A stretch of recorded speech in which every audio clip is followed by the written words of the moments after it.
ओम नमः शिवाय। हर हर महादेव। आज बैसाखी भी है और नवरात्रे भी चल रहे हैं, तो आज के शुभ दिन की सबको बहुत बहुत बधाई हो और शुभकामनाएं हैं सभी के लिए कि उनके जीवन का जो भी आध्यात्मिक लक्ष्य है वो पूर्ण हो।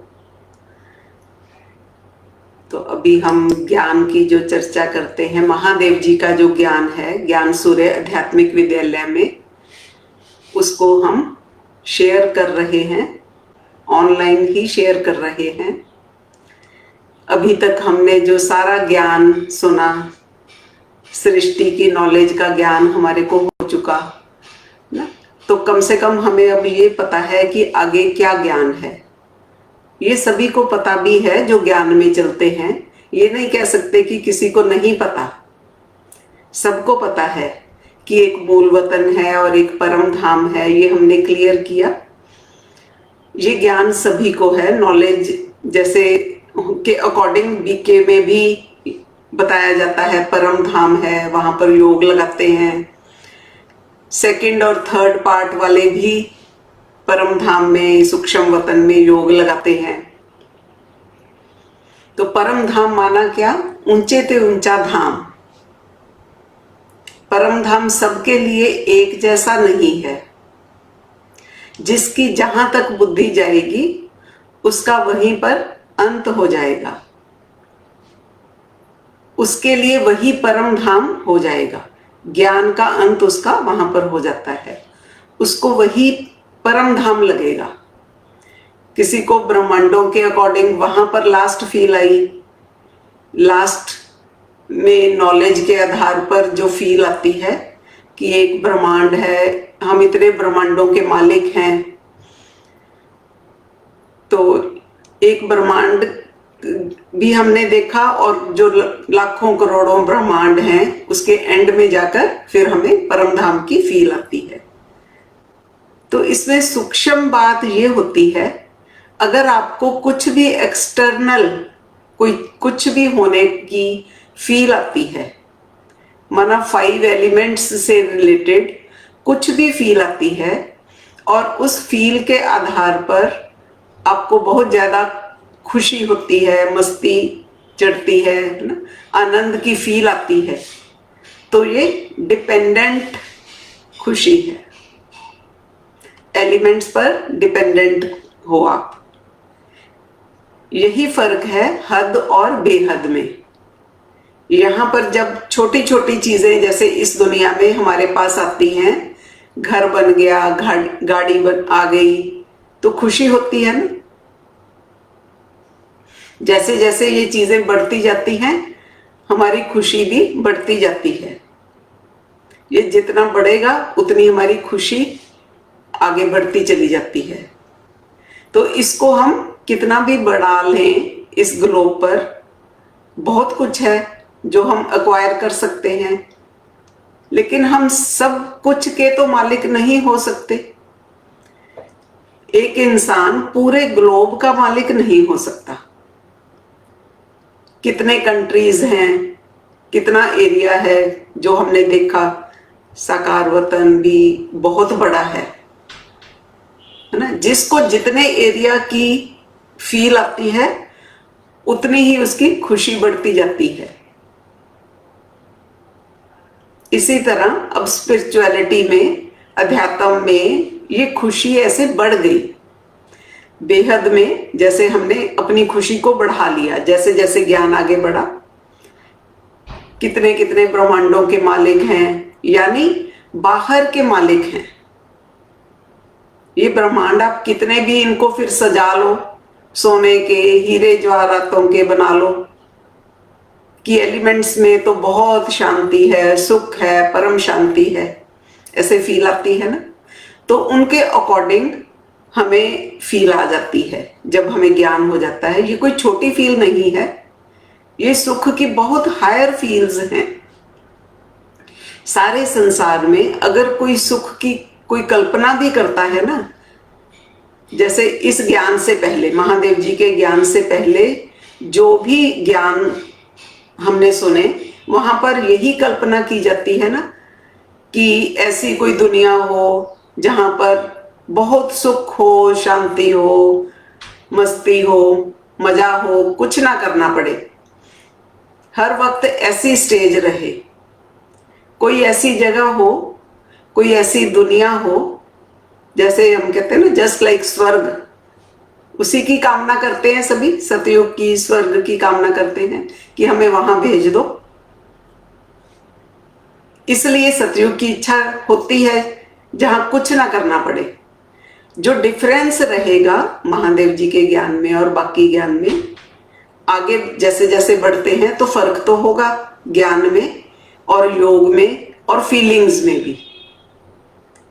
तो कॉन्ट्राडिक्ट तो करेगा ये ज्ञान भी, है ना, और योग भी और फीलिंग्स भी। पिछले ज्ञान से कॉन्ट्राडिक्ट कुछ होगा।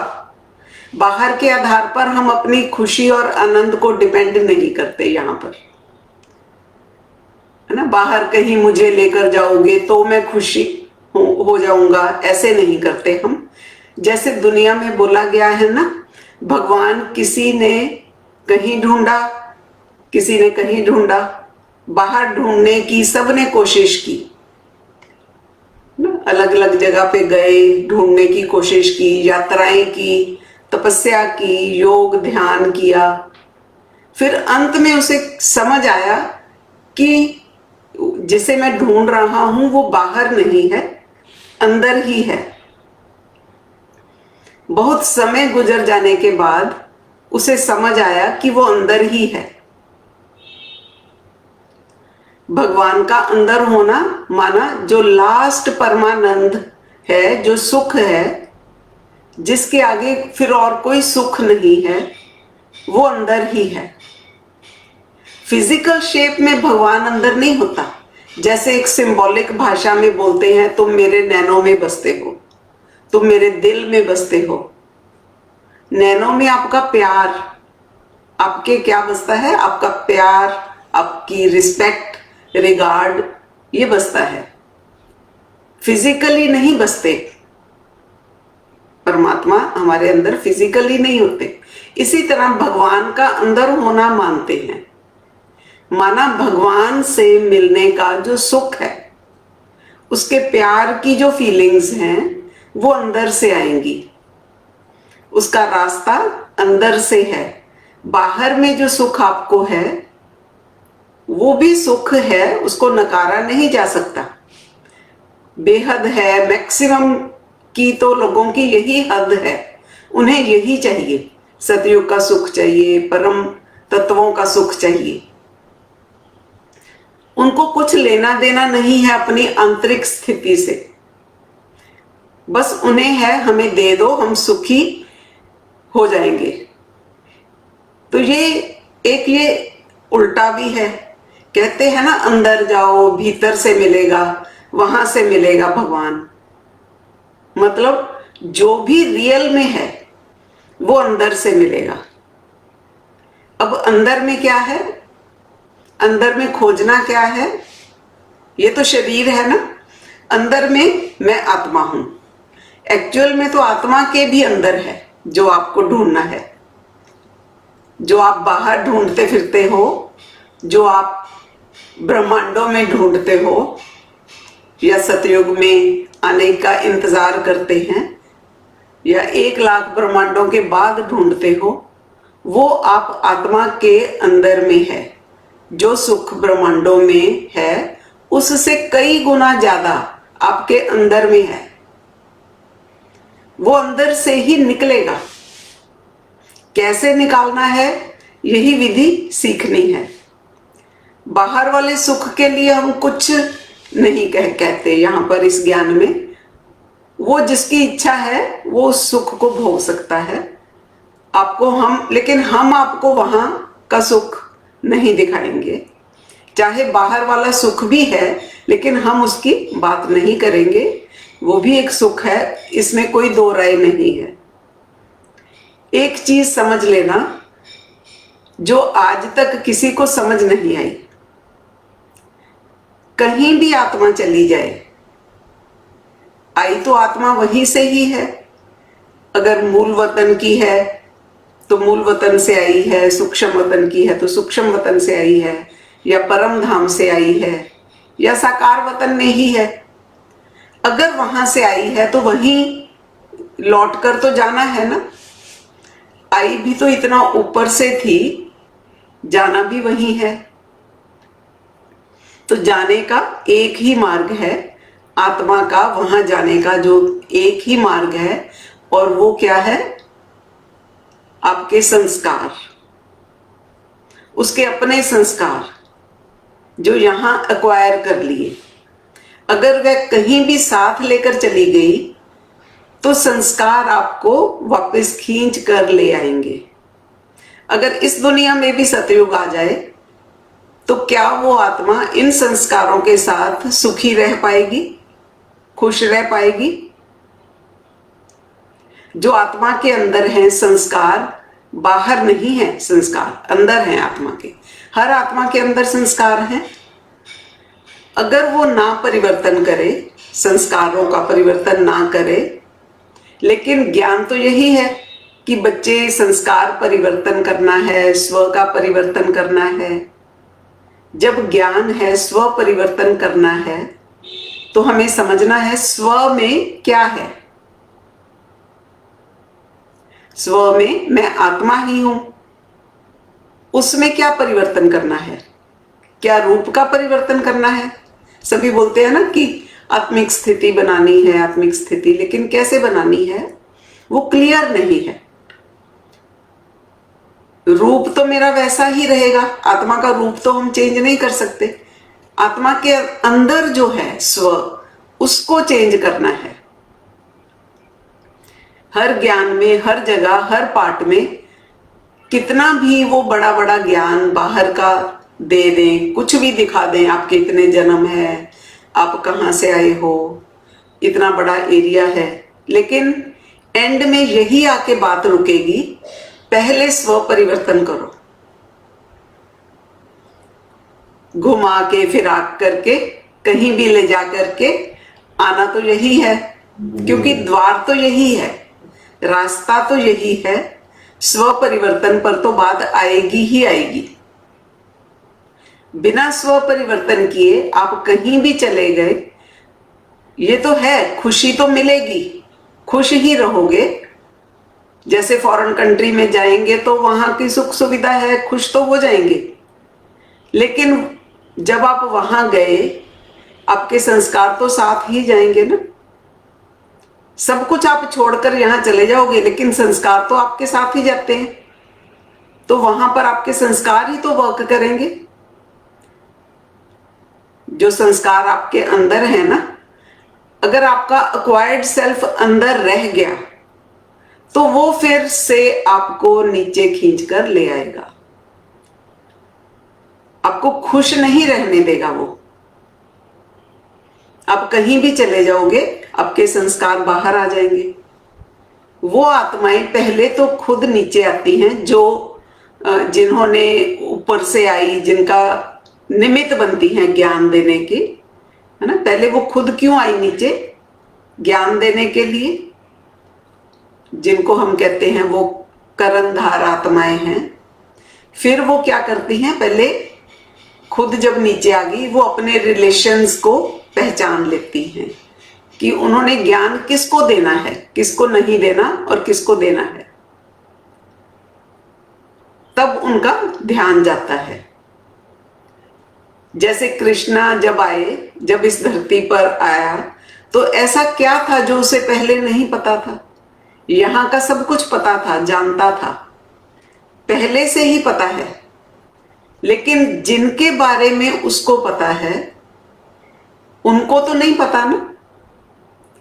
तो उनके बारे में फिर क्या हुआ? उन्होंने धीरे धीरे जब ज्ञान सुना, उनको जाना और पहचाना,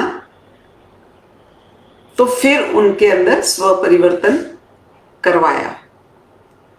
क्योंकि ये ज्ञान सभी आत्माओं के लिए नहीं है, सबको जगाना हमारा काम नहीं है। तो ऐसे ही है, सभी अपना अपना काम कर रहे हैं, जो इस ज्ञान को सुनकर जिनको टचिंग होती है उनको अच्छा लगेगा और उनमें स्व परिवर्तन होगा। क्योंकि यही आज भी हो रहा है कि जब कोई भी बच्चा पुकारेगा तो सबसे पहले मां दौड़ के आएगी। इस सृष्टि में जो आत्माएं नीचे नीचे आ गई ना, जैसे लड़ते झगड़ते नीचे आ गई, हमने पीछे समझा था, डाउनफॉल हुई आत्माओं की, तो इधर से उधर से सब जगह से आ गई यहां पर इस कॉमन सोलर सिस्टम में ना। लेकिन यहां पर सुखी तो है नहीं वो आत्माएं, हर एक आत्मा दुखी है। तो ये दुख में चाहती क्या है आत्माएं? यही कहती है ना कि प्रभु जी मेरे दुख हरो, मुझे ले चलो। तो यहां पर दुखी है, मंदिर जाते हैं, प्रेयर करते हैं, तो वो फिर ऊपर से जो आत्माएं आती हैं वो आए किस लिए? आपको इन दुखों से छुड़ाने के लिए। सबसे पहला काम आपको अपना खुद का याद आएगी। आपको याद करवाते हैं ना कि आप शरीर नहीं आत्मा हो। पहले तो वो आप खुद को भी भूल चुके इस मायावी दुनिया में। तो जब आप खुद को पहचानेंगे तभी आगे बढ़ेंगे ना। अब आपको क्या पहचान हुई? आपको सिर्फ ये याद आया कि मैं शरीर नहीं आत्मा हूं। तो आप इस दुख भरी दुनिया में इतने ज्यादा मसरूफ हुए पड़े हो, आप यही भूल गए कि मैं आत्मा हूं। आपको ये भी नहीं मालूम कि आपको लेने कौन आया है, आपका उनसे संबंध क्या है, कुछ नहीं याद। तो सब याद आएगा धीरे धीरे, है ना। तो एंड तक सबको अपने अपनी फील आएगी। कई लोग कहते हैं कि पूर्व जन्मों का हमें याद आ जाएगा। आपके पूर्व जन्म माना उसके भी पहले आप कहाँ थे? सिर्फ इस धरती पर जो जन्म लिए वहां की बात नहीं, ये बेहद की बात है। ऊपर की फील्ड्स यानी फिजिकल वर्ल्ड से बाहर की फील्ड्स, आपका डिवाइन स्वरूप क्या है वो आपको याद आएगा। कोई तो होगा ना जो पहले खुद को जानेगा, फिर औरों का पता करेगा, उनकी पहचान होगी। जिसको पहचान हो जाएगी उस आत्मा की, उस डिवाइन सोल की, उसी को ही तो आप पहचान करवाओगे ना, याद करवाओगे उसका। सबको तो नहीं याद कराने लग जाओगे। इसका एक आधार है, जो खुद पावरफुल आत्माएं हैं वही तो पहचानेंगी ना। जिनमें प्योरिटी का लेवल होगा, उनका खुद का लेवल एक पॉइंट ऐसा है कि वो दूसरों को भी पहचान लेते हैं। दूसरे को पहचानने का कोई तो आधार होता है ना। जैसे first, second, third, fourth category की आत्माओं को आज भी पहचाना जा सकता है। दूसरे को पहचानने का कोई तो आधार होता है ना। तो ये कौन सी कैटेगरी की आत्माएं होंगी, ये आप उनके व्यवहार से, उनके संस्कारों से, उनकी सोच से पहचान सकते हैं। जिन्होंने मेहनत की, खुद को जान लिया, पहचान लिया, जिनकी कॉन्शियसनेस का लेवल हाई हो गया, वो उन आत्माओं को पहचान लेते हैं। अब जिनको पहचान लिया वो तो खुद को भी नहीं जानते, पहले तो उनको खुद का ही याद दिला रहे हैं ना। आत्मा का ज्ञान, आत्मिक स्थिति, हमने पहले भी क्लासेस में बताया था कि वो सोल कॉन्शियसनेस पहला स्टेप है। तो इस आज हम थोड़ा सा उससे आगे बढ़ेंगे, सोल कॉन्शियसनेस के स्टेप से, जो हमने पहले 7 प्रैक्टिसेस बताई हैं। जिन्होंने वो प्रैक्टिसेस कर ली होंगी, पीस, प्योरिटी, हैप्पीनेस वाली, है ना। तो आज तो हम जब आत्मा समझने लग गए, जो वो आत्माएं जो खुद को सोल कॉन्शियसनेस में व्यवहार करने की प्रैक्टिस जिन्होंने कर ली, तो फिर उनको यही तो याद दिलाना है ना कि वो कहाँ की आत्माएं हैं, कहाँ से आई थी, उनका रिलेशन कहाँ था। तो उनकी कॉन्शियसनेस लेवल हाई हो जाएगी।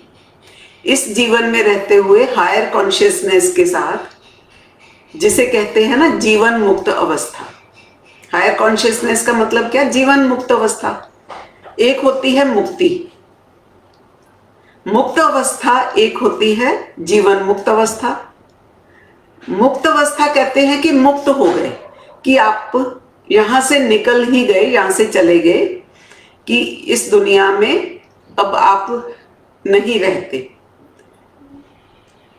एक होती है जीवन मुक्त, जीवन में होते हुए मुक्त अवस्था को फील करना, क्योंकि अभी हम सब जीवन में तो हैं ना, लेकिन अभी हमारी स्टेज वो जीवन मुक्त अवस्था बन सकती है। जैसे क्रोध मुक्त माना, क्रोध के सारे साधन हैं लेकिन मैं क्रोध मुक्त हूं। इसी तरह जीवन है लेकिन मैं जीवन से मुक्त हूं। ऐसी अवस्था जीवन मुक्ति है। इस जीवन में रह के मुक्त अवस्था को फील करना है, ये हायर कॉन्शियसनेस की बात है। चाहे आपको ये चमत्कार लगे कि इतना बड़ा ज्ञान जो बता रहे हैं, क्या ये सत्य है ना? अब साइंस जो आपको बता रही है वो भी तो आपको चमत्कार लगते थे ना एक समय पे। एक समय में मोबाइल इतना चमत्कारी था कि पूछो मत। लोग सोचते थे गाड़ी में चलते चलते कैसे बात कर सकते हैं। आपको याद होगा वो दिन जब लैंडलाइन फोन आया था, बुक करवा के फोन लगाते थे, तो ये चमत्कार ही है, चमत्कार लगता है। फिर बिना तार के मोबाइल, ये भी चमत्कार था। जब कोई बड़ी चीज सामने आती है तो दूसरी छोटी हो जाती है ना? फिर वो ऐसे लगता है कि हम इमेजिन भी नहीं किया होता हमने। तो ज्ञान में भी जो महादेव जी ने ज्ञान दिया वो ऐसे ही लगेगा कि ये तो हमने कब ऐसे बाकी ज्ञान से मैच नहीं करता। कुछ चीजें मैच करती हैं, कुछ नहीं भी करती। नया ज्ञान आएगा तो पिछले को कुछ तो परिवर्तन करेगा ही, है ना? जैसे लैंडलाइन कब छोटा हो गया? जब मोबाइल फोन आ गया। जब जब बड़ी चीज सामने आती है पिछली छोटी हो जाती है। ज्ञान में भी ऐसे ही है, हर चीज में ऐसे ही है। अब धीरे धीरे ऐसे होगा कि सब कुछ आपकी सोच के आधार पर चलने लग जाएगा। ये तो हम अभी इंस्ट्रूमेंट्स के थ्रू जो हम कार्य कर रहे हैं, हमें बड़े बड़े लग रहे हैं ना कि कितनी साइंस ने तरक्की कर ली। अब वाइब्रेशंस के द्वारा भी ये काम होगा, है ना? वाइब्रेशंस आत्माओं को डायरेक्ट कैच होने लग जाएंगी। जैसे हम ज्ञान सुना रहे हैं, कई आत्माओं को इस पृथ्वी पर ज्ञान सुनने की जरूरत नहीं है। बहुत सारी आत्माएं ऐसी हैं कि ये जो ज्ञान निकलता है, महादेव जी का ज्ञान, ये कोई भी शब्द व्यर्थ नहीं जाते। ये ज्ञान जैसे हवा में ये शब्द घुल जाते हैं एनवायरनमेंट में, और ये एग्जिस्ट करता है वातावरण में। और जो आत्माएं योग लगाती हैं, ध्यान लगाती हैं, कई आत्माएं ऐसे ढूंढ रही हैं, खोज रही हैं कौन है परमात्मा, इसके बाद क्या, उसके बाद क्या, इस प्रोसेस में लगी है ना, मेहनत कर रही है, जो बैठे बैठे तपस्या कर रही हैं। ये जो ज्ञान निकल करके जाता है, ये ज्ञान उनको योग में टच होता है। इसी को हम मनसा सेवा कहते हैं। और वो फिर उनके मुख से निकलने लग जाता है। हम कहते हैं कि हमें टच हुआ, योग में टच हम बोलते हैं ना कि हम, मुझे ये बात टच हुई, हमें किसी ने टच करवाया है। ज्ञान में ये प्रोसेस शुरू हो गया है। इस समय ये प्रोसेस चल रहा है। हमें तो ये मालूम भी है कहां कहां ये ज्ञान टच होना शुरू हो गया है, और हमें खुशी होती है कि परमात्मा का ज्ञान उन आत्माओं को तो जरूर मिलना चाहिए जो सच्चे दिल से परमात्मा को याद करती हैं, उनको पुकारती हैं। तो उनकी इच्छा तो ये जरूर पूरी होगी। जैसे पहले समय में क्या था, जब महावीर बुद्ध जब तपस्या करते थे तो उनको अपना ही याद आता था। जब ये ज्ञान नहीं आया था, अपना ही उनका ज्ञान खुलता था कि वो आत्माएं कहां कहां रह कर आई हैं। जितने भी संत हुए, जब उन्होंने जन्म लिया तो हम आत्माओं को तो बाद में पता चला कि ये बहुत सिद्ध पुरुष थे, बाय बर्थ तो किसी का भी पता नहीं चला था। महावीर का, महात्मा बुद्ध का कहां पता चला कि कोई सिद्ध पुरुष थे। जिनका पहले पता चलता है, कई बार तो जिस घर में वो आत्मा जन्म लेती है उनके मां बाप को ही नहीं पता होता।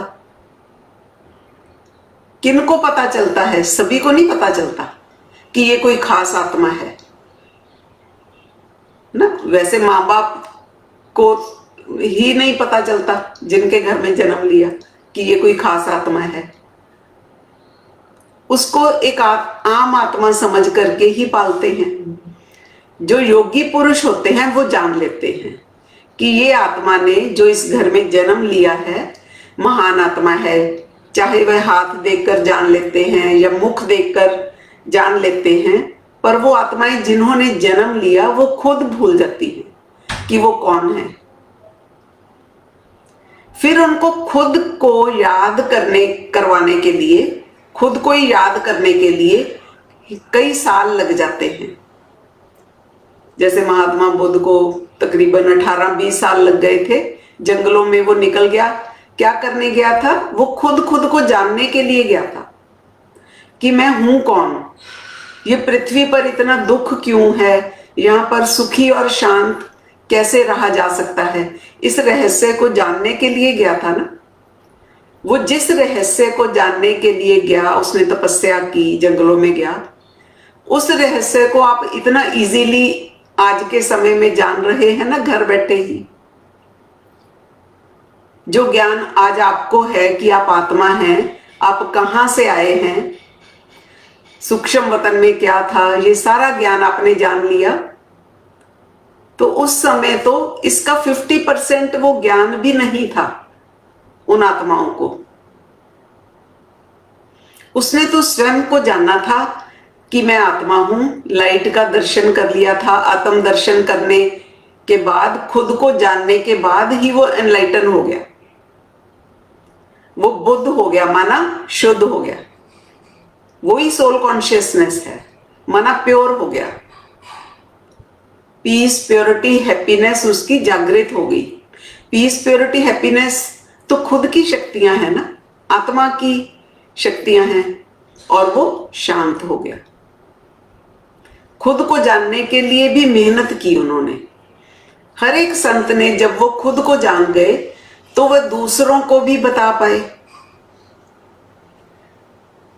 तो एक तो है ज्ञान, आपको ज्ञान हो गया आप कहाँ हैं, मतलब वो आत्मा जिसकी हम बात करते हैं, जिसको परमात्मा कहते हैं, वो कहाँ है, परमात्मा कहाँ है, ये ज्ञान हो गया हमारे को। वो आत्मा 5 तत्वों से पार, 3 तत्वों की दुनिया से, 2 तत्वों की दुनिया से भी बाहर परम धाम में निवास करता है। ये आपको ज्ञान हो गया। ज्ञान होने के बाद उस आत्मा को याद करना फिर मुश्किल नहीं होता।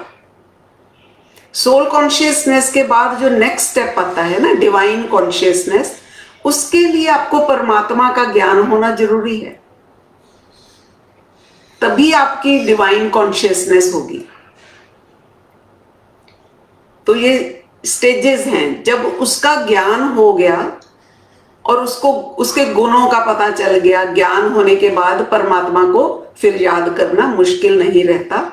जैसे आपका बेटा है, घर छोड़कर चला गया, आपको मालूम नहीं वो कहाँ गया, आपको ये बता दिया गया कि वो कंट्री से बाहर चला गया, तो आपको क्लियर याद तो नहीं आती ना कि कंट्री से बाहर कहां पर, कहां है, पता ही नहीं ना। अब जैसे महादेव जी ने बता दिया कि, या जिसने भी संत महापुरुषों ने परमात्मा का ज्ञान दिया, तो हमारा कनेक्शन जुड़ना शुरू हो जाता है।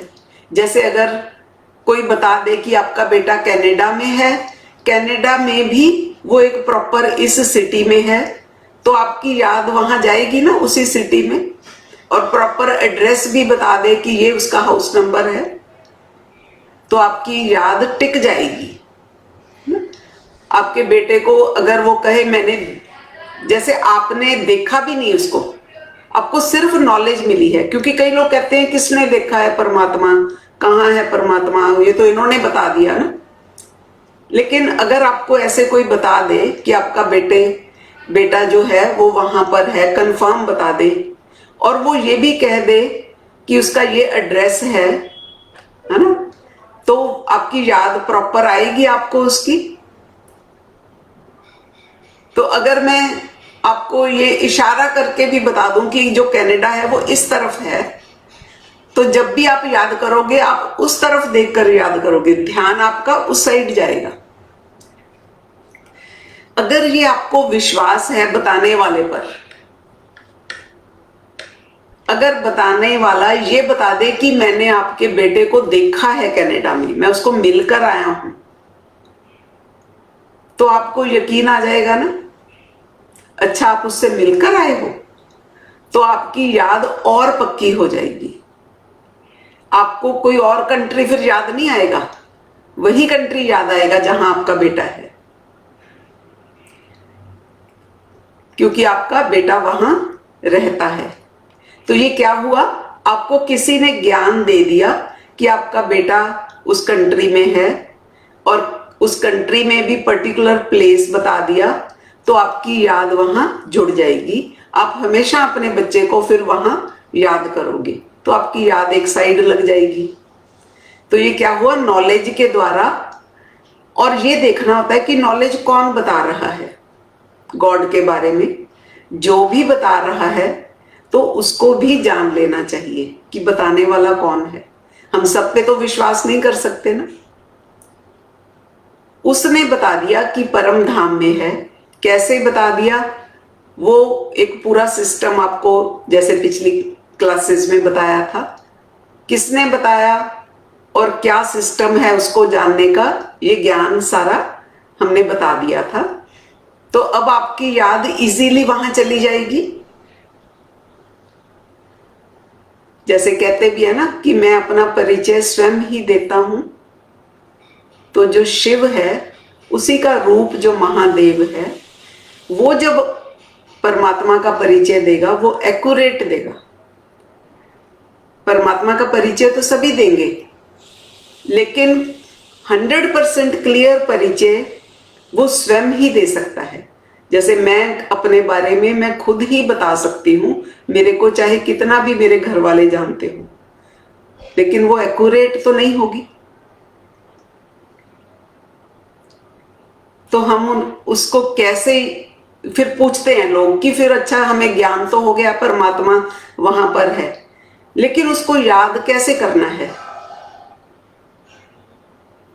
तो उसी उदाहरण से हम समझते हैं कि जैसे बच्चा अगर कनाडा में है, उसे उसकी माँ भी याद करती है, उस बच्चे को उसका भाई भी याद करता है, उस बच्चे को उसका दोस्त भी याद करता है, उस बच्चे को उसका पड़ोसी जो यहां पर है वो भी याद करता है।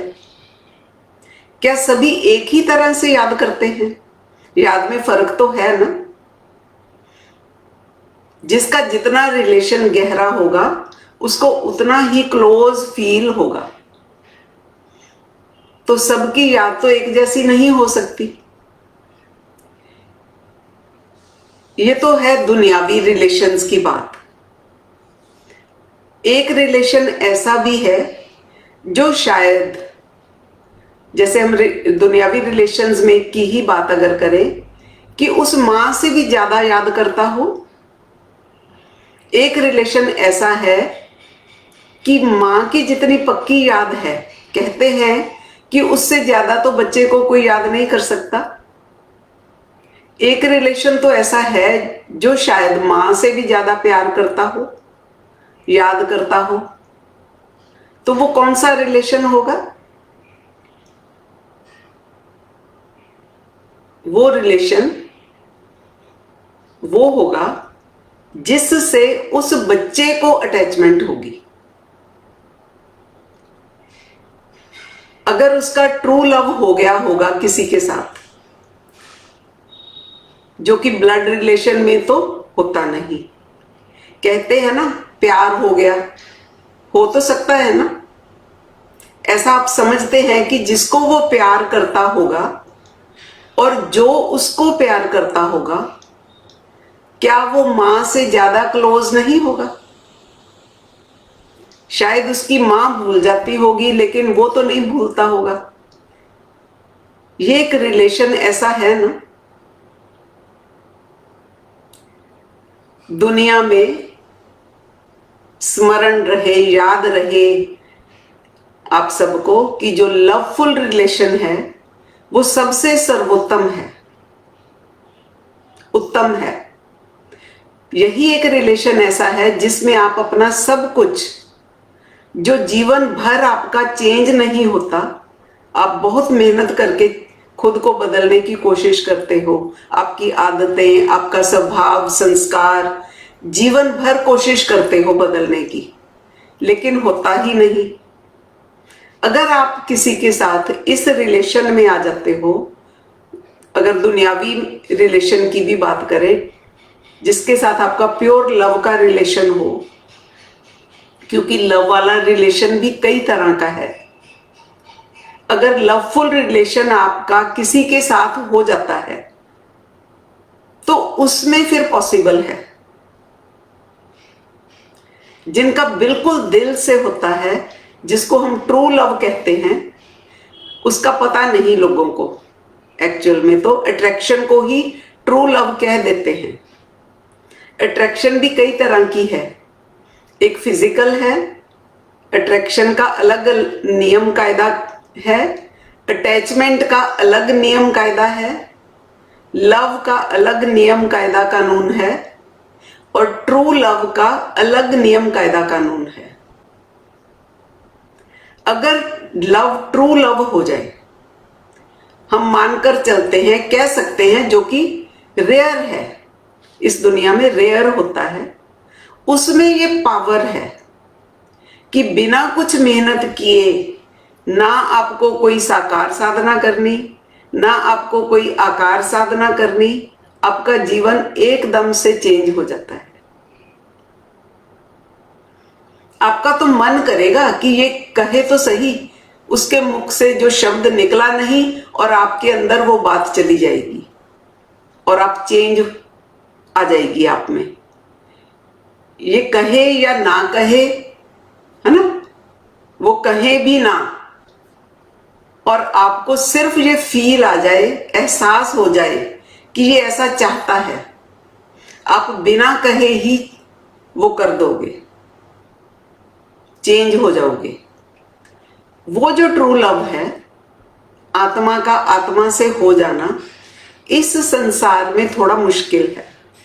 मुश्किल तो है, क्योंकि प्योरिटी नहीं है, सोच के अंदर प्योरिटी नहीं है। इतनी कहाँ है प्योरिटी, यकीन मानिए, फिर भी रिलेशंस ऐसे हैं जो इतने ही प्योर हैं, इतने ही पवित्र हैं, जिसकी मैं बात कर रही हूं। इसलिए मैं उन आत्माओं की बात नहीं कर रही जिनका हो जाता है और फिर चेंज हो जाता है और टूट जाता है। आपकी अट्रैक्शंस, आपकी अटैचमेंट, और फिर ये लव होगा, जो प्योर आत्माएं हैं, तो किसी डिवाइन सोल से ही होगा। जैसे कृष्ण से हो सकता है, माना किसी देव से हो सकता है, किसी इंसान से तो मुश्किल है, किसी डिवाइन सोल से ही हो सकता है। हम क्योंकि अब आगे डिवाइन कॉन्शियसनेस की बात कर रहे हैं, तो डिवाइन सोल से कनेक्शन होगा, तभी हमारी डिवाइन कॉन्शियसनेस होगी। यहां पर तो आप देखेंगे हर कोई बोल देता है मेरा तो वही वाला है, ट्रू लव है। उसमें तो इतना जल्दी चेंज है, अगर ट्रू हो, कि आप इमेजिन नहीं कर सकते। जैसे वाल्मीकि का हुआ था, उसको ये बात समझ आ गई थी, है ना, श्री राम जी के बारे में, तो एकदम से चेंज आ गई थी। ऐसी एग्जाम्पल्स तो हैं ना।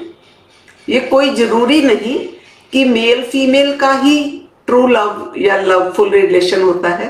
ये तो भेद इस दुनिया का है, ये तो सोल टू सोल है।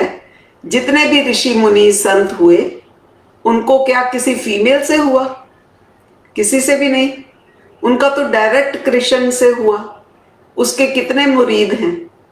उसका ऐसा तो नहीं कि सिर्फ फीमेल ही कृष्ण की मुरीद हैं, कितने दिल से कई भक्त हैं जो हम कीर्तन वगैरह करते हैं, भजन कीर्तन ऐसे रो रो कर कीर्तन करते हैं कृष्ण की याद में।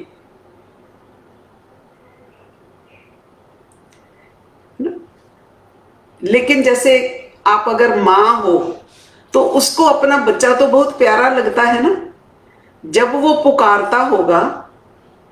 रिलेशन तो कईयों के साथ हैं, है ना, जितनी भी माएँ होती हैं, अच्छे अच्छे फ्रेंड्स भी हैं या पिता भी हैं, है ना। तो लेकिन जब बच्चा पुकारता है, वो जो आपकी फील है, क्या वो उन सब से बढ़कर नहीं है?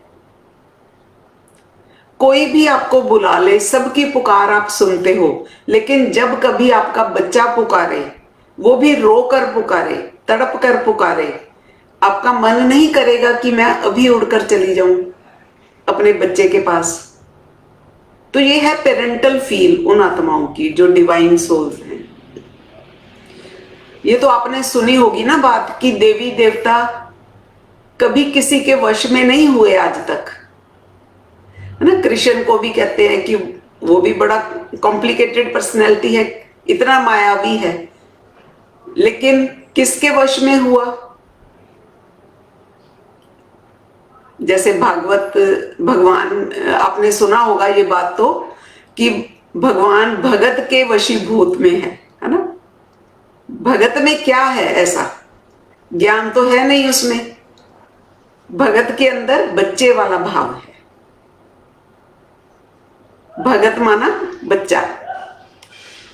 जब कभी बच्चा अगर पुकार ले तो मां नहीं रुक सकती उसकी पुकार सुनकर, बाकी सारे रिलेशंस रुक जाएंगे, मां नहीं रुक सकती।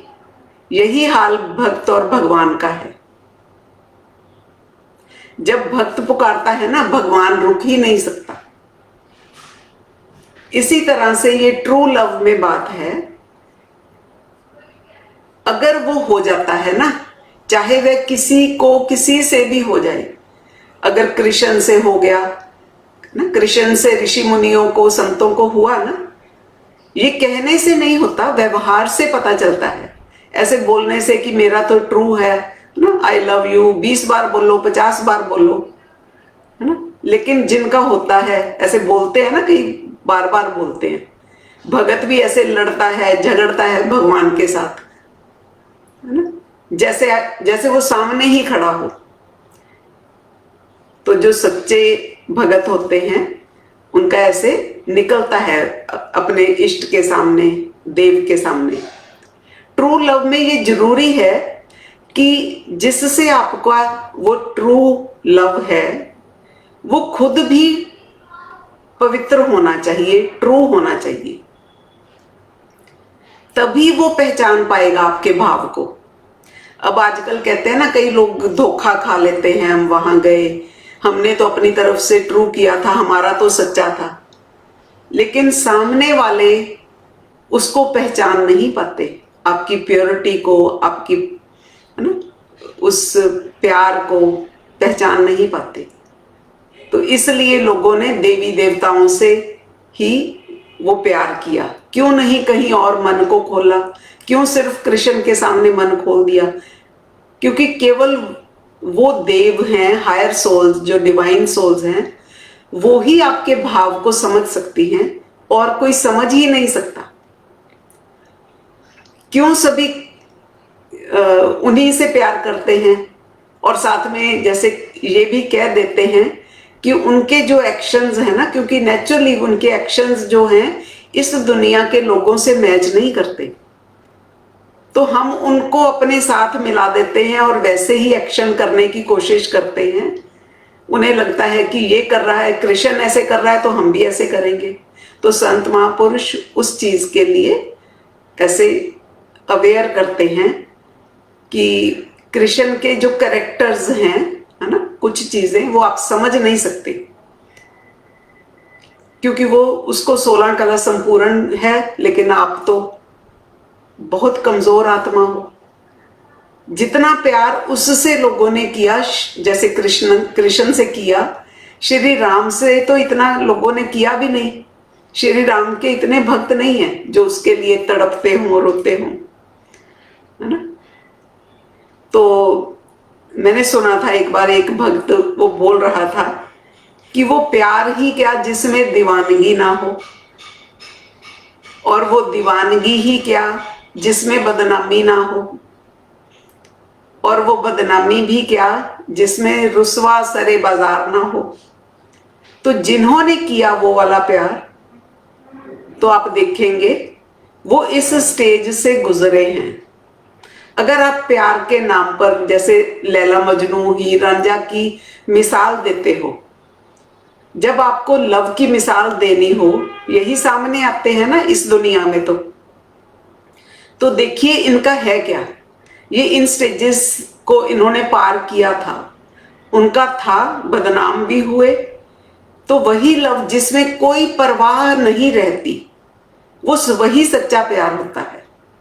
मीरा को देख लो, अब मीरा कृष्ण के प्यार में दीवानी हो गई, दीवानापन है उसके प्यार में, फिर उसने परवाह नहीं की कि कौन क्या सोचता है, और मस्त हो गई उसके प्यार में, बदनाम भी हुई। अगर कृष्ण के भक्त को कोई याद करते हैं तो मीरा को ही याद करते हैं। डिवाइन सोल्स में ये पावर है, उनसे कितने भी लोग प्यार करें, उस एक आत्मा में पावर है, उनसे जितने भी करें वो सबसे एक जैसा कर लेगा। चाहे 1,00,000 आत्माएं कृष्ण से प्यार करती हैं और एक जैसा ही करती हैं, उन सबको बराबर की फील आती है ना। किसी में ईर्ष्या नहीं है। कृष्ण से अगर 10 प्यार कर रहे हैं, किसी से ईर्ष्या थोड़ी है। कृष्ण भी सबको एक जैसा देता है। यह है डिवाइन लव। अगर है आपके जीवन में, ये जीवन का नियम है। अगर आप साधारण जीवन जी रहे हैं, आपके जीवन में सब कुछ है, धन दौलत, जमीन जायदाद, बच्चे, रिश्तेदार, सब है, भरा पूरा परिवार है ना, सब रिश्तेदार है, सब कुछ है। आपका लाख भरा पूरा परिवार हो, लेकिन एक दिन तो छूट जाएगा ना। ये सब कुछ छूटना है ना एक दिन। कितना भी आपके पास हो, आपके जीवन में ये फीलिंग्स आई ही नहीं, आपको अट्रैक्शन ही नहीं हुई किसी के साथ डिवाइन लव की, तो आपका कनेक्शन तो फिर उसके बाद है ही नहीं किसी के साथ। कई कहते हैं ना, हमें तो सारी उम्र किसी से हुआ ही नहीं।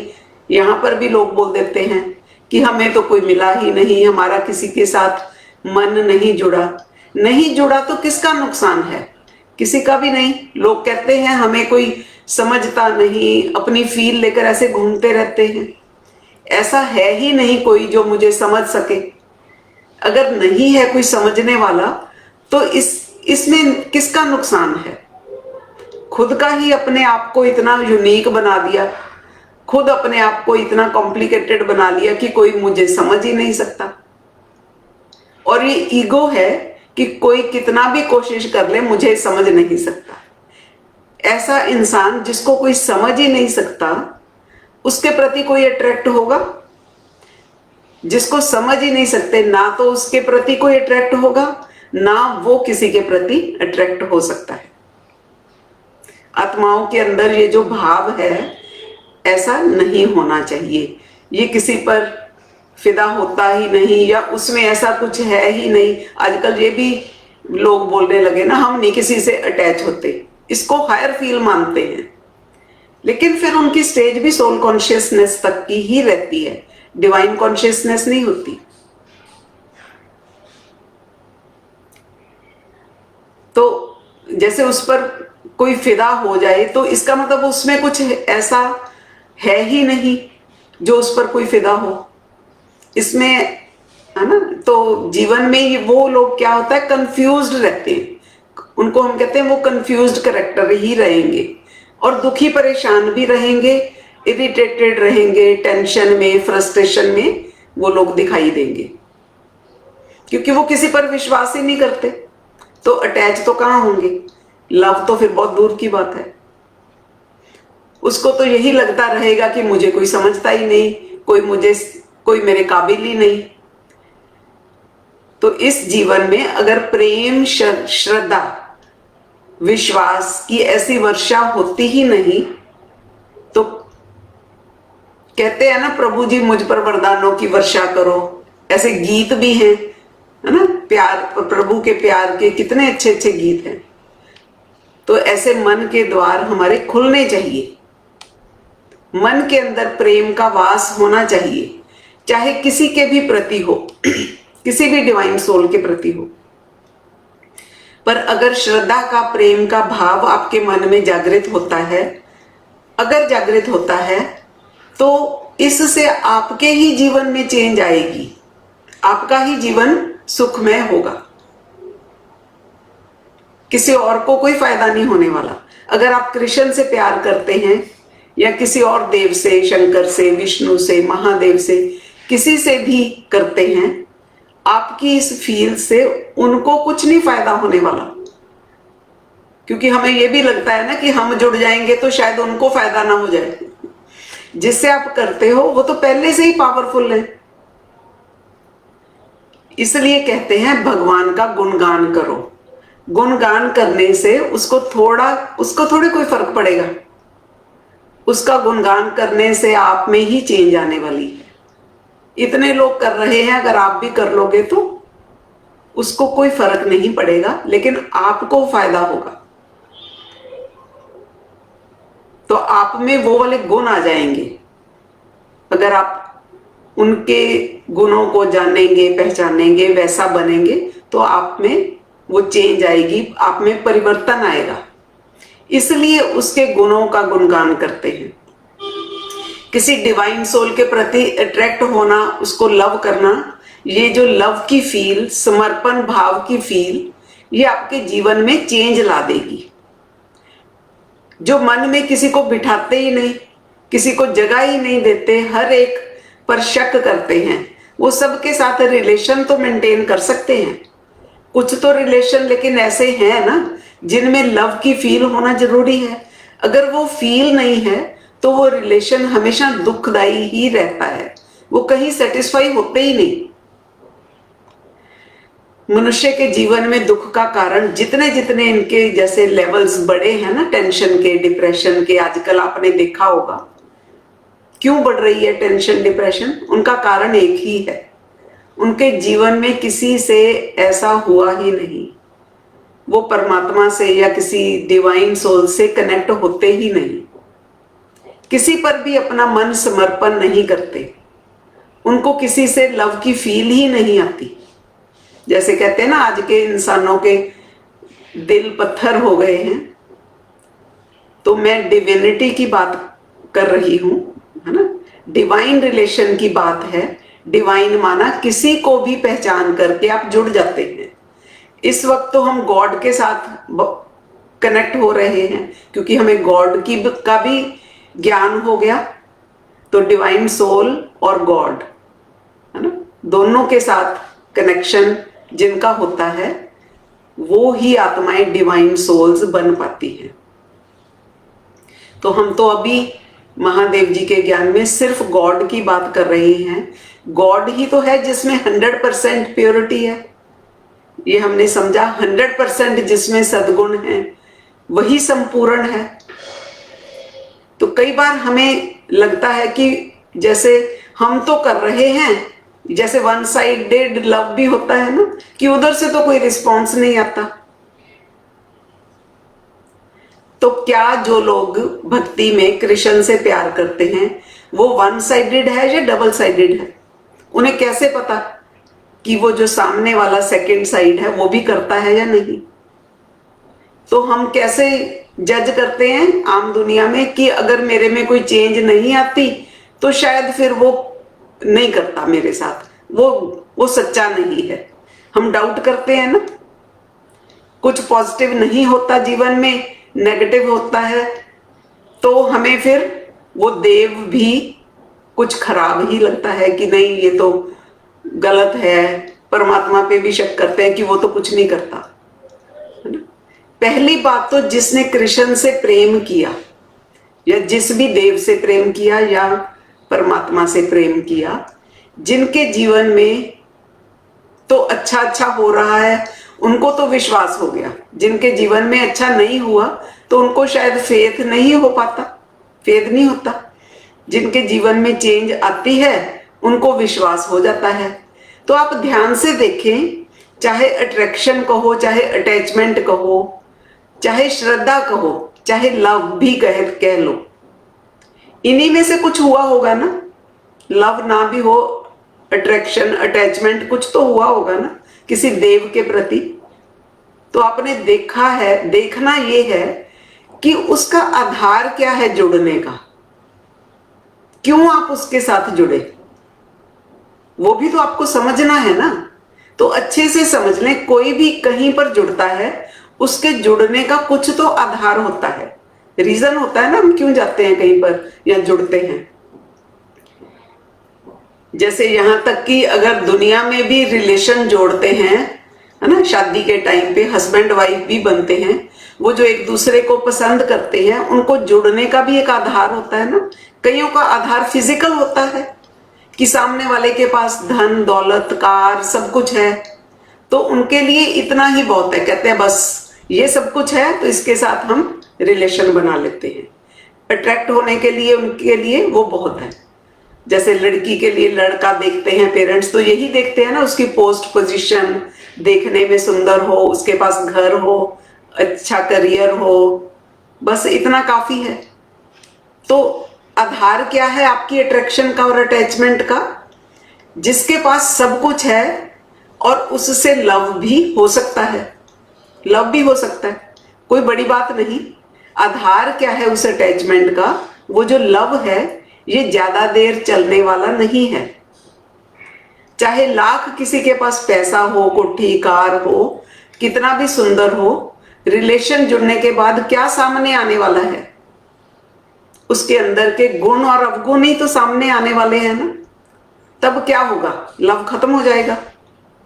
इसी तरह से जब हम किसी गुरु से या डिवाइन सोल से जुड़ते हैं, है ना, क्यों नहीं सबको वो डिवाइन लव फील होता?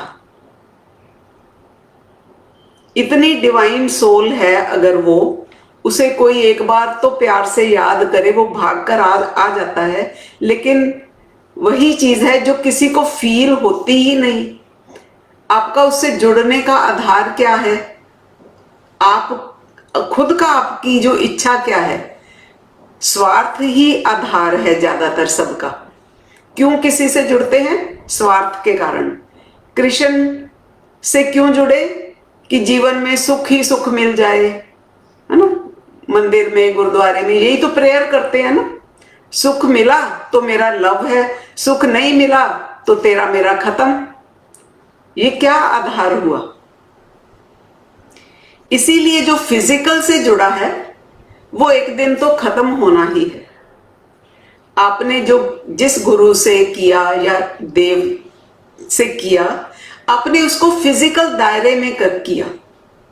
फिजिकल में आपको ये चाहिए, इसलिए आप उनके साथ जुड़े कि आपने कि ये बहुत कुछ दे देगा, इससे बहुत कुछ मिल सकता है, और नहीं तो सतयुग में हायर पोस्ट मिल जाएगी, है ना। जो इच्छाएं हैं हमारे अंदर उनके कारण ही तो जुड़ते हैं ना। आपको ये पता चल गया कि ये तो लॉर्ड कृष्णा है, लैंड लॉर्ड है, तो जो एक भिखारी होता है वह कौन से सेठ के पास भाग कर जाता है? जिसके पास बहुत धन होता है, वो दिल खोल कर कुछ भी दे देता है। सेम हालत हमारी है।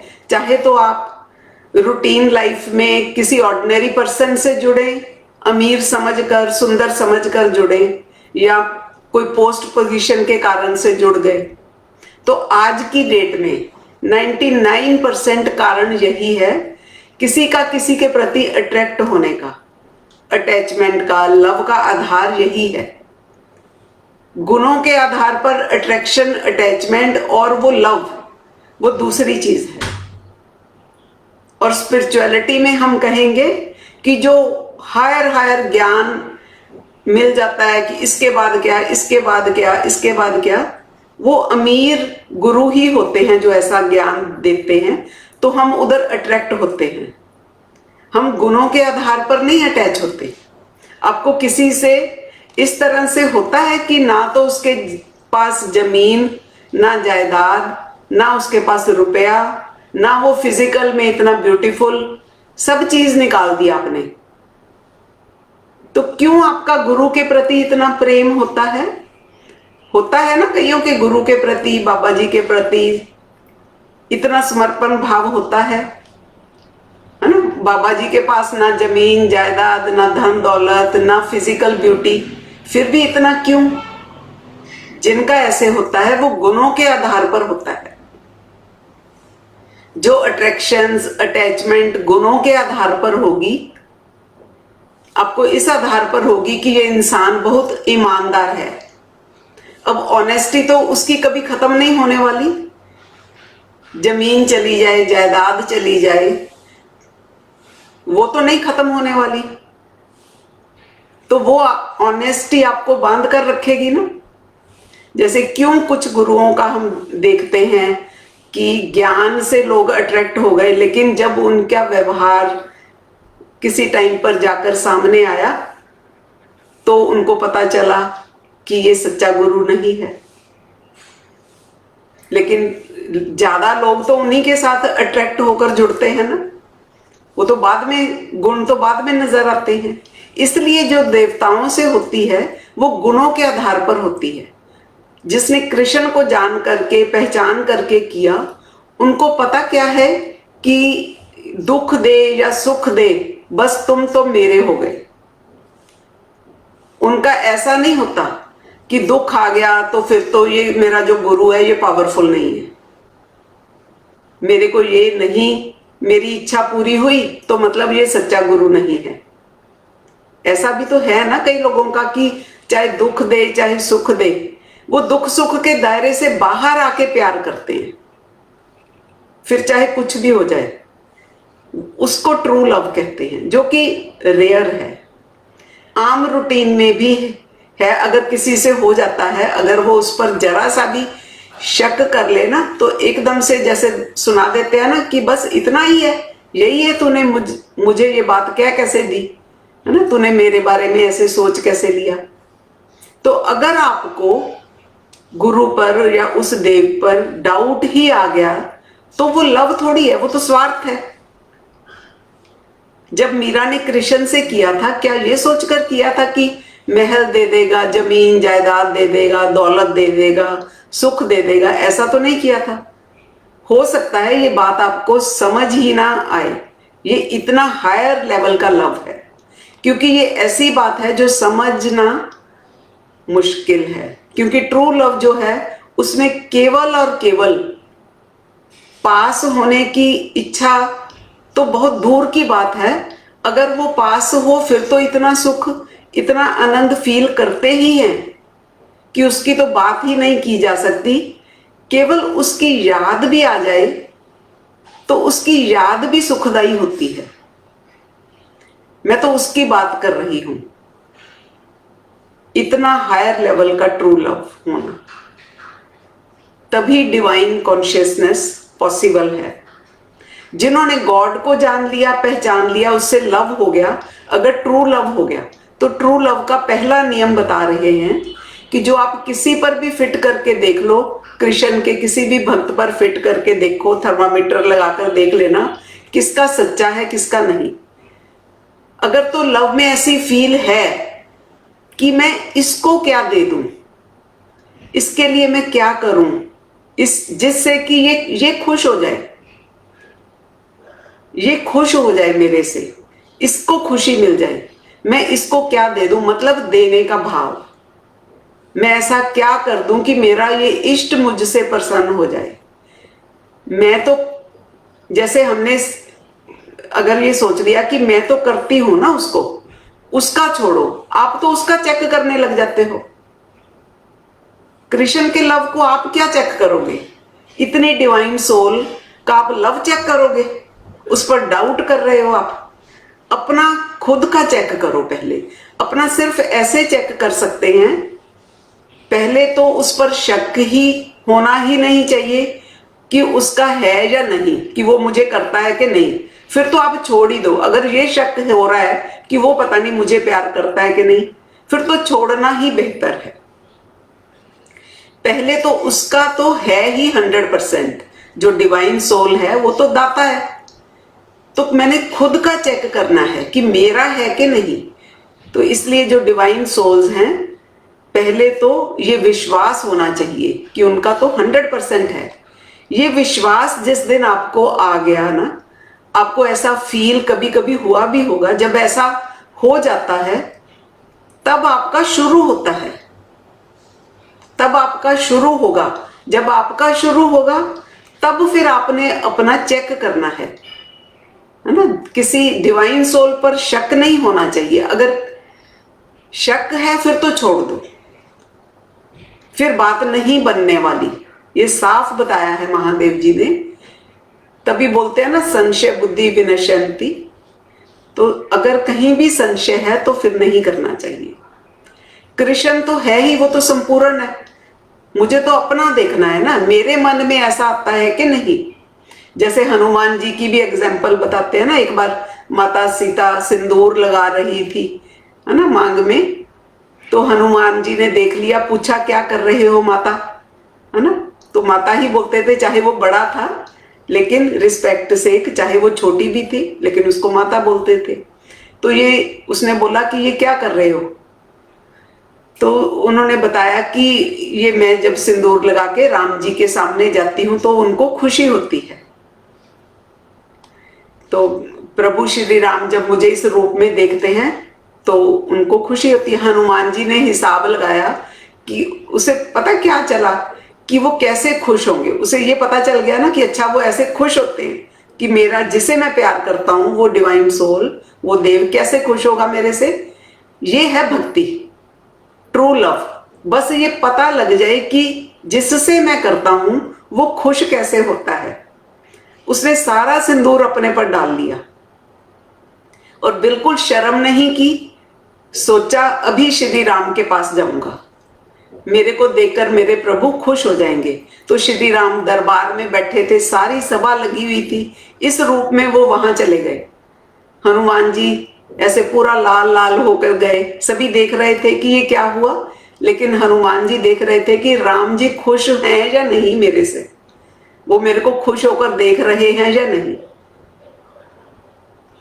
तो जब श्री राम को ये बात समझ आई तो हनुमान जी ने कहा, आप खुश तो हुए नहीं, सीता जी का थोड़ा सा सिंदूर देखकर खुश हो जाते थे, और मेरे को मैंने तो इतना लगा लिया, आप खुश नहीं हुए। तो श्री राम के मन में कितना प्यार आया होगा ये सुनकर। ट्रू लव में ये नहीं देखा जाता कि मेरा क्या होगा, उसमें तो सिर्फ ये रहता है कि ये खुश हो जाए बस। श्री राम को इतना प्यार आया उस पर कि उसी वक्त उसको वरदान दिया कि तुम्हारा यही रूप संसार में प्रसिद्ध होगा। आजकल इंसान कितना स्वार्थी है। आजकल के लोग जुड़े तो बहुत हैं स्पिरिचुअलिटी में, भक्ति में, लेकिन स्वार्थवश जुड़े हैं कि ये देगा क्या मुझे 10 चीज, तो ये सच्चा है, अगर तो ये चीजें देगा तो ये सच्चा है, नहीं तो नहीं देता तो ये झूठा है, उसी दिन खत्म। तो ऐसे थोड़ी होता है। आत्मा अपना चेक करना शुरू कर दे, जो कृष्ण को पसंद है। जिस दिन आपका ये मन सच्चा हो गया उसी दिन आपको एहसास हो जाएगा। कृष्ण के भक्तों को एहसास होता है कि भी वो उनके पास ही है, उनके साथ है। तो वो किनको होता है ऐसा, जिनका ये ऐसे है कि उसको खुश करना मेरे जीवन का लक्ष्य है, कि जो उसका कार्य है वही मेरा कार्य है। उसको भी हेल्प करने की भावना आना, ये है ट्रू लव। ये है ट्रू लव की पहली पहचान। आपके मन में ही भाव आता है कि उसे कैसे खुश कर दूं, समर्पण भाव। क्योंकि जब उसके मन में डाउट ही नहीं है, बस उसके मन में तो है जिस दिन ये खुश हो गया मेरे जीवन का लक्ष्य पूरा हो गया, कि जो उसका लक्ष्य है वही मेरा लक्ष्य है। ऐसे कई एग्जाम्पल आते हैं, जैसे वो प्रसंग आता है ना महाभारत में, दुर्योधन और अर्जुन कृष्ण के पास मांगने के लिए गए थे, है ना। दुर्योधन और युधिष्ठिर के बीच जब युद्ध होना था, दोनों राजा थे। कृष्ण के लिए तो दोनों एक जैसे ही थे।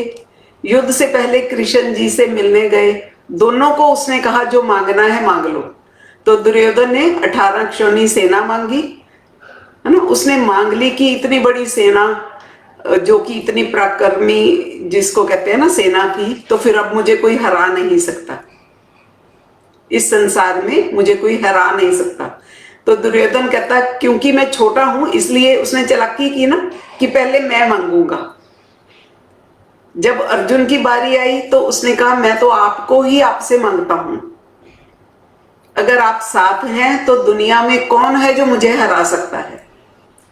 ये प्यार की बात है, ये समझ की बात है, ये लव की बात है कि आप साथ हैं तो मुझे कुछ परवाह नहीं है। आपका सब कुछ भी चला जाए ना, अगर वो साथ है जिससे आप करते हो, तो आपको महसूस ही नहीं होगा कि मेरा सब कुछ चला गया। वो कहता कोई बात नहीं, चला गया तो फिर आ जाएगा, आप तो है ना साथ। ऐसे ही कई पति पत्नी में भी ऐसी अंडरस्टैंडिंग होती है। जीवन में कोई घाटा हो जाए तो ऐसे बोलते हैं ना, पत्नी बोलती है कि आप चिंता ना करो, है ना, एक दूसरे को फील देते हैं हम साथ हैं, फिर से बन जाएगा। तो एक सहारा, एक ऐसा साथी हमारे जीवन में होना चाहिए। पर हमारा मन नहीं मानता, क्योंकि हमारा मन डाउट्स करता है, शक करता है, और स्वार्थी मन है ना। इससे पता नहीं मिलेगा कि नहीं मिलेगा।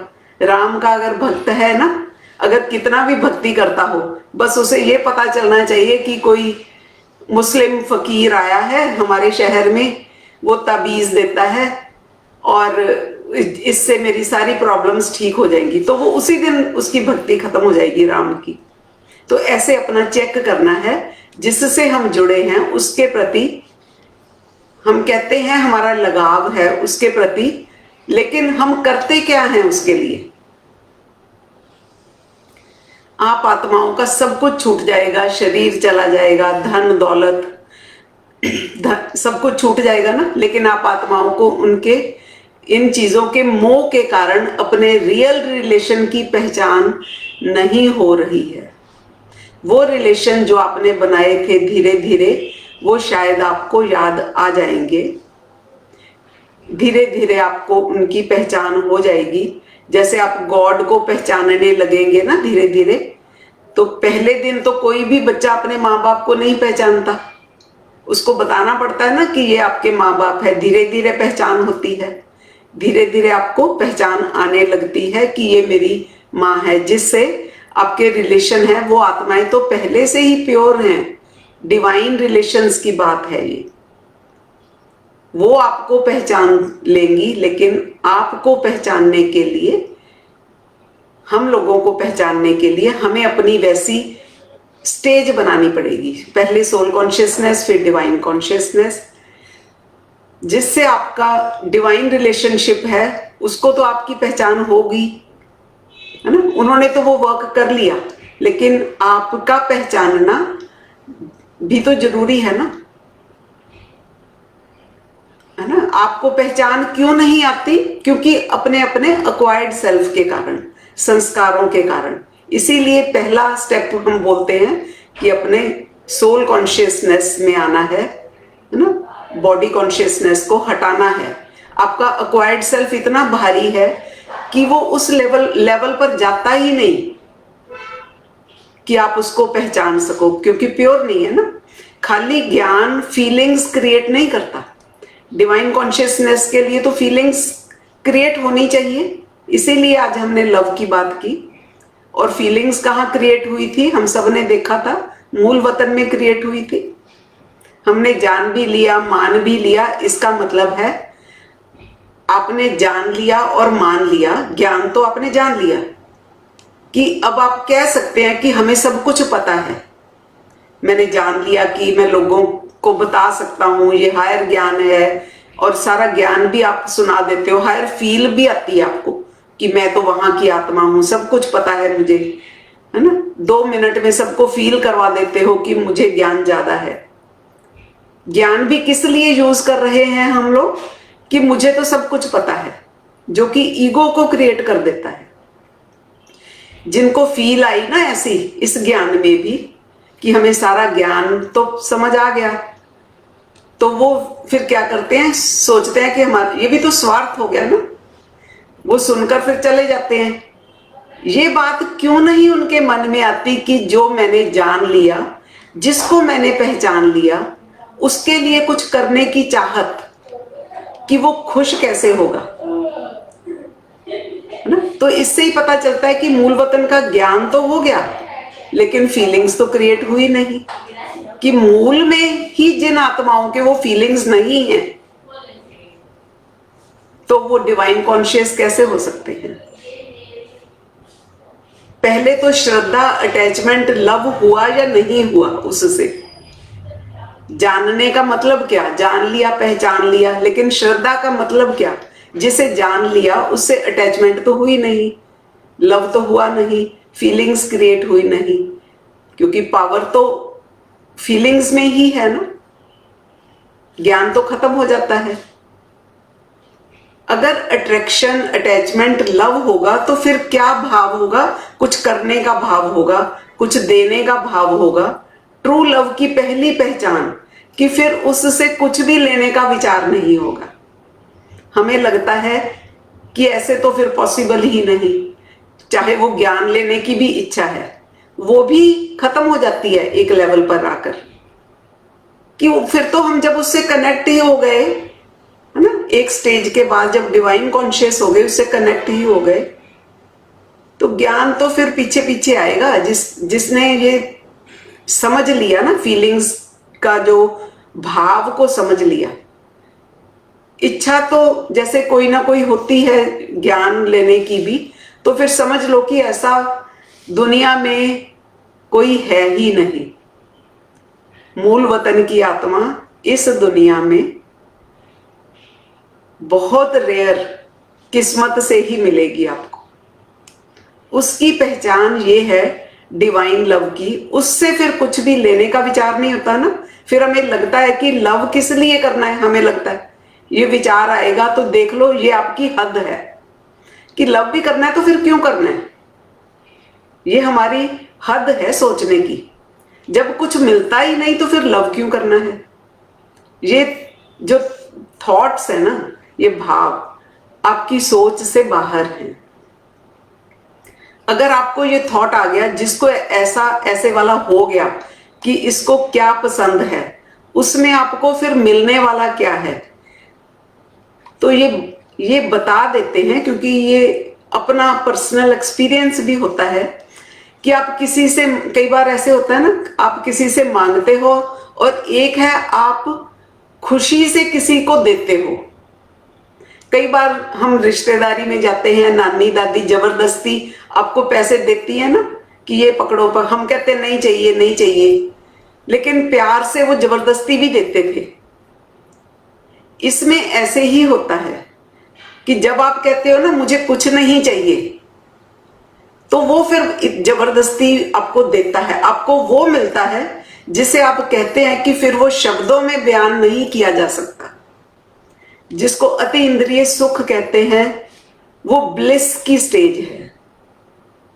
वो ब्लिस की स्टेज ऐसी है, लव के बाद की स्टेज है वो, उससे पहले नहीं ब्लिसफुल स्टेज होती। वो आनंद जो है ना, इतना सुख जो आपके अंदर समाता नहीं है, रोम रोम से बाहर निकल जाता है। इतना प्यार फिर सबके लिए निकलता है, इतना सुख जो हमारे से बर्दाश्त भी ना हो। सुख इतना आता है जीवन में कि हमारे से वो जैसे कंट्रोल नहीं होता। इस रिलेशन में इतना सुख फील होता है, अतीन्द्रिय सुख, इतना प्यार, इतनी आनंदमय स्थिति। सुख शब्द तो छोटा हो जाता है, फिर सोल कॉन्शियसनेस तक सुख की स्टेज रहती है कि आपको सुख फील होता है, लेकिन जो लव और आनंद की फील है वो इतनी हायर लेवल की नहीं होती। वो तो दुनिया में भी लोग बोल देते हैं मैं आनंद में हूं, प्यार भी होता है, दुनियावी प्रेम होता है, लेकिन वो फिजिकल दायरे में होता है, तत्वों के दायरे में होता है। जिसे हम परमानंद कहते हैं, वो तो फिर आगे की स्टेज है। वो फिर सुख की बात नहीं करता।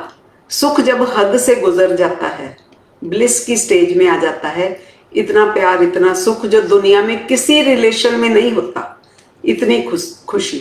जिस दिन आपको ऐसा हो गया, आपके अंदर से सारा जो मैल है ना वो साफ हो जाएगा, आपका मन बिल्कुल प्योर हो जाएगा, जो भी अंदर गड़बड़ हुआ पड़ा है वो सब क्लियर हो जाएगा। जैसे वाल्मीकि जी को ज्ञान दिया था नारद जी ने, तो वो उसी पल वो संत हो गया। जब उसको हो गया ना डिवाइन लव, तो उसी पल से वो बदल गया।